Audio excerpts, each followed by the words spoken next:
Welcome to Medical AI Simplified. I am the digital twin of Dr. Atul Tiwari. Today I want to show you why ChatGPT and other similar generalized large language models cannot read a histopathology slide, what actually can, and how to run it on your own laptop. I get asked the same question a lot. How far has AI actually come in histopathology? And almost every time the person asking has something specific in mind.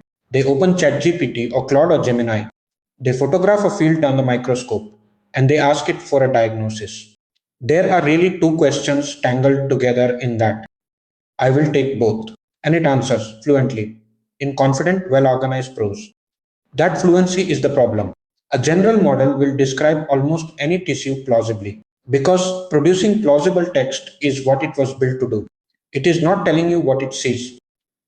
It is telling you what usually gets written about something that looks roughly like this. There are three concrete reasons it cannot do this job. First, scale. A whole slide image is around 3 billion pixels. You are not uploading that. You are uploading one photograph of one field chosen by you. So it never sees the architecture and it never sees what you did not photograph. Second, training. These models learn from the public internet, not from diagnostic archives at 20 times magnification, with your lab stain and your lab scanner. And the third, they were never built to be checked. You cannot ask one to. Show you the other 40 places on the slide that look like this, which is the question a pathologist actually asks. Which brings up the second question, the one the first one turns out to depend on. What does a computer actually see when it looks at your slide? To you, this is a slide. To a computer, it is a grid of numbers, one set of values per pixel, 3 billion of them and nothing else. No clinical history, no request form, no idea that it is looking at a person. Everything any of these systems does, it does starting from that grid. From there, the two kinds of model go in completely different directions. A general model, ChatGPT and the rest, was trained on images from the internet paired with the text written around them. So what it learned is a link between pictures and words. Ask it about tissue and it answers in words. Because words are the only place it lives. Its sense of your slide is anchored to captions written by people. And almost none of those people were pathologists at 20 times magnification.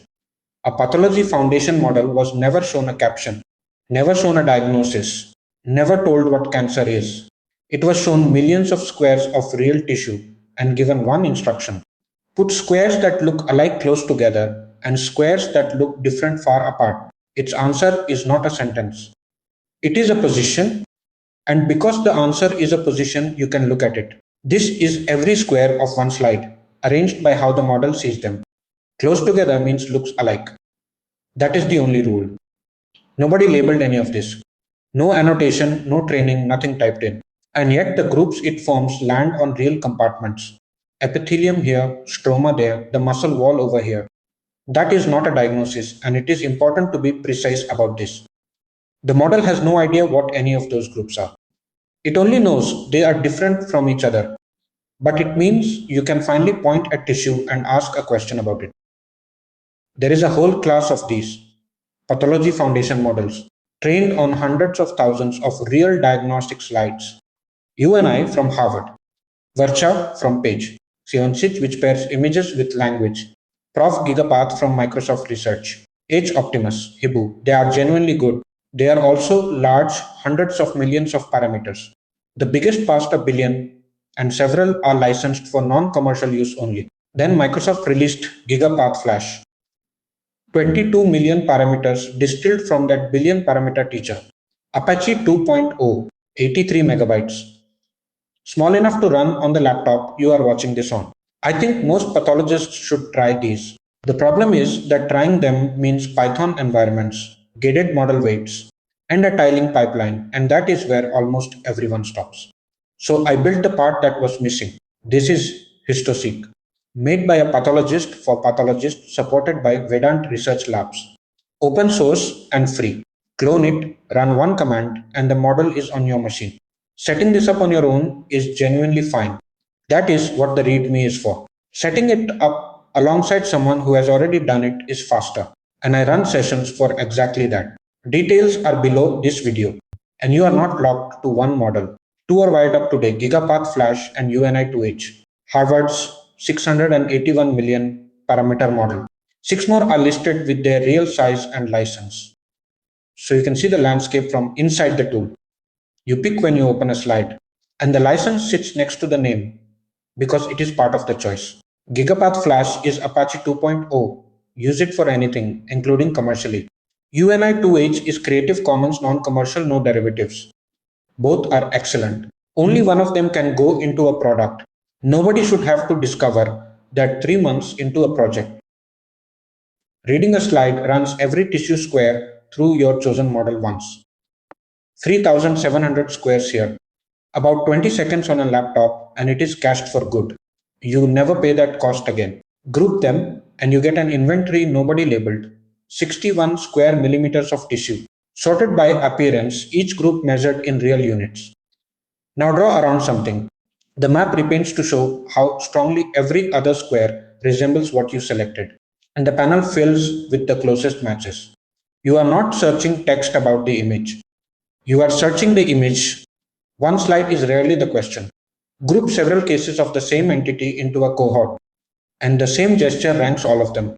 Every slide is scored on its own and keeps its own best results. So no single case can crowd the others out. They are ordered by the average of their strongest squares, because one lucky square is noise, and a case that genuinely contains your tissue has several. Any demo can show a system succeeding. So here is the one that could have gone wrong. The query is mucosa from a small biopsy. One member of the cohort is a 3 gigapixel resection that is mostly muscularis and fat. Of its 23,000 squares, 148 clear the line, and every one of the top matches is glandular epithelium. If this were just matching pink, muscle would have won, because muscle is most of that slide. And here is why it is worth having more than one. Same slide, same square, both models. They agree on most of it. Of the 50 closest matches, 28 to 37 are the same squares under both. Chance would give you 3. But to look at the numbers, under Gigapath Flash, a typical square scores about 0.6, UNI2H about 0.3. Same tissue, same question, different scale entirely. So, a threshold you learned on one model means nothing on the other. HistoSeek will not let you mix them. One question you may reasonably have by now. If a general model is good with words and a pathology model is good with tissue, why not both? That is where this goes. 3 jobs though, not one. Find the foundation model turns every square into numbers, and a small classifier trained on top of those numbers marks where the tumor is. Name, now say what it actually is. Prostate adenocarcinoma, Gleason 4 plus 3. Perineural invasion, 20% necrosis. Right? Turn those findings into a report. The middle job is the hard one, and it is not one model. Grading is a pattern judgment. Necrosis is an area measurement. Perineural invasion is geometry. Find the nerve, find the tumor, and decide whether one wraps the other. Different problems, different training data, different ways to fail, and all of it organ by organ. Then the writing. With one rule, the language model never sees the picture.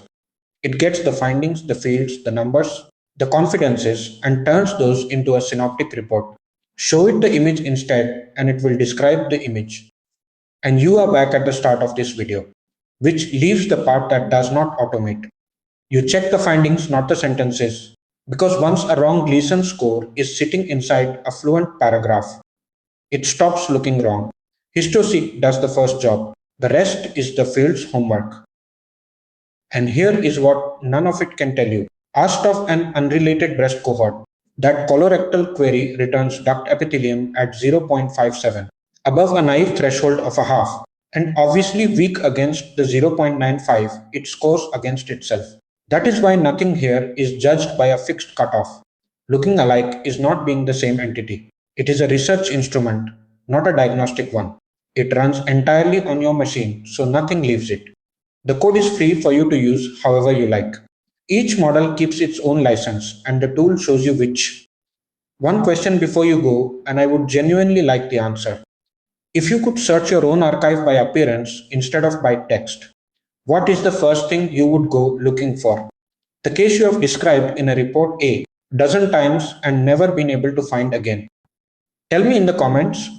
I read them and it is what I build from next. That is it for today. If this was useful, subscribing is the thing that helps most. These build on each other. And the next one assumes you have seen this. Questions and corrections are equally welcome below. I read them and they decide what gets made next. Until then, keep asking what the model is actually doing.